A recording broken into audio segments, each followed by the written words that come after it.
2014లో పొత్తు పెట్టుకోవడమే కాదు, వందల కొద్దీ హామీలు గుప్పించడమే కాదు, అప్పుడు నారా చంద్రబాబు నాయుడు అనే సంతకంతో ముగ్గురి ఫోటోలు పెట్టుకొని ఇటు మోడీ, అటు చంద్రబాబు నాయుడు, ఇక్కడ పవన్ కళ్యాణ్ గారు.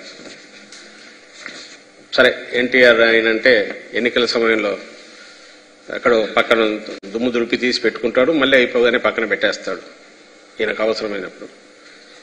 అప్పటికి ఇప్పటికీ బహుశా నేను అనుకోవడం తేడా అంటే 10 ఏళ్ళు అయింది కాబట్టి కొంచెం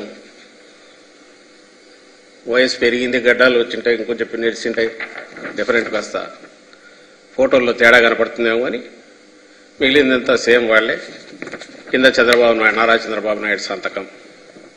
ఇది క్లుప్తంగా మేనిఫెస్టోలో ముఖ్యమైన హామీలు అవి ఇక్కడ పెడుతూ వీటన్నిటికీ మాది పూచి అని ఆ రోజు రాష్ట్రమంతటా ఇల్లు మొత్తం పంచారు.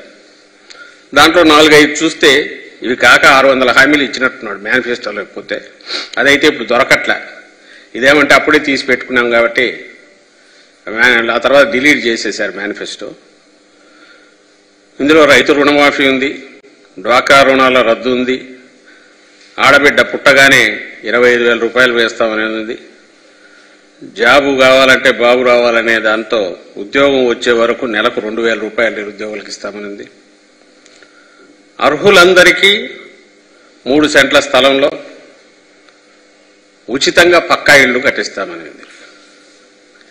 ఇవి దీనిలో ఉన్నవి. ఇదే ఎందుకు చూస్తున్నారంటే ఇక్కడ బాగా ప్రామినెంట్ గా ఇంటింటికి పంచినారు, ముగ్గురు ఫోటోలు పెట్టినారు, అండ్ చంద్రబాబు నాయుడు సంతకం కూడా ఉంది. అందువల్ల దీన్ని చూపిస్తుంది. దీనికి సంజాయిషి ఇచ్చి ఉండాలి, ఎందుకంటే ఇవేం జరగలేదు కాబట్టి. ఏదో 1,00,000 కోట్ల దాకా ఉన్న రైతు రుణమాఫీ అరాకొర 10,000, 13,000 జరిగినట్టుంది 5 ఏళ్లకు.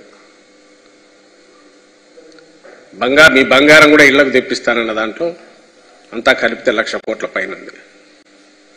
దాంట్లో ఇచ్చింది 15,000 కోట్లు, 13,000 కోట్లు నాకు తెలిసి 5 ఏళ్లకు. ఇంకా మిగిలినవైతే అసలు ఏదీ లేవు. ఇంత అబద్ధాలు, మోసపూరితమైనవి ఇచ్చి పైగా ఆ కూటమి అనేది కూడా పూర్తి 5 ఏళ్లు కూడా ఉండకుండా మళ్ళీ ఇప్పుడు ఏ మోహం పెట్టుకుని ముగ్గురు ఒకే స్టేజ్ మీదకి వచ్చారు. ఈ స్టేజ్ మీద నిలబడి మళ్ళీ రాష్ట్ర ప్రజలకు పిలుపు ఇవ్వగలిగారు అనేది ప్రశ్న. నిన్నటి సభ ఏదైనా అది దేనికైనా ఒక గుర్తుగా దేని ఇండికేట్ చేస్తుంది అంటే అబద్ధాలు, వంచన, అలాగే బాధ్యతారాహిత్యం, అలాగే ఈ రాష్ట్రమన్నా ఆంధ్ర రాష్ట్ర ప్రజలన్నా వీళ్ళు ఏం చేసినా వీళ్ళ దగ్గర చెల్లుతుంది, వీళ్ళను మోసం చేయడం చాలా సులభం అనే ఒక లెక్కలేనితనం ఇది బాగా కనపడుతుంది నేటి సభలో.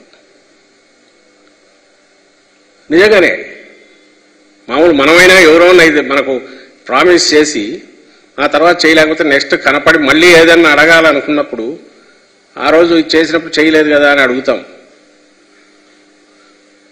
మరి రాష్ట్ర ప్రజలు అడగరనుకున్నారా, గుర్తు ఉండదనుకున్నారా, మర్చిపోయి ఉంటారనుకున్నారా? అంటే అందుకే ఇది లెక్కలేనితనం అని అనిపిస్తుంది.